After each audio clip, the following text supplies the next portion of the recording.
Les dirigeants des pays ouest africains sont réunis en sommet dimanche à Abuja où ils examineront la situation au Mali après avoir reçu l'engagement écrit du président malien de leur fournir un calendrier électoral avant le 31 janvier.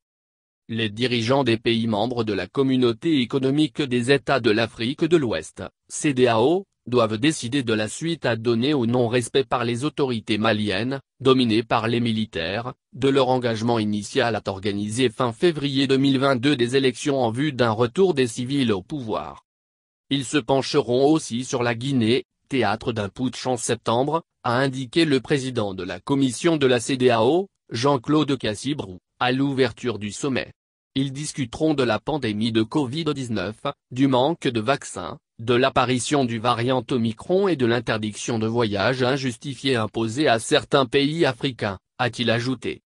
Après 2 coups d'État en août 2020 et mai 2021, la CEDEAO a suspendu le Mali de ses organes et, lors de son dernier sommet, a infligé des sanctions individuelles aux officiels jugés responsables du retard à tenir des élections. Elle a menacé de sanctions supplémentaires, une perspective qui inquiète Bamako. Avant le sommet, le président de transition malien, le colonel Assimi Goïta, a écrit au président en exercice de la CEDEAO, le chef d'État ghanéen Nana Akufo-Addo.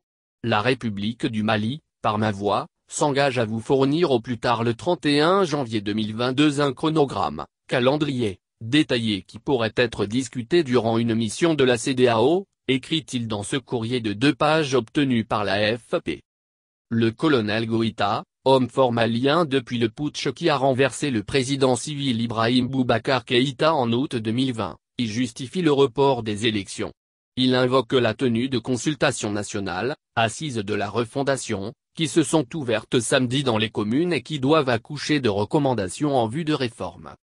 Ces assises sont boycottées par de nombreuses organisations maliennes.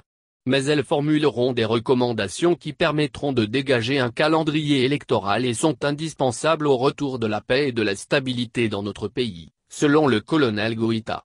Le retour à l'ordre constitutionnel demeurera ma priorité absolue, assure-t-il.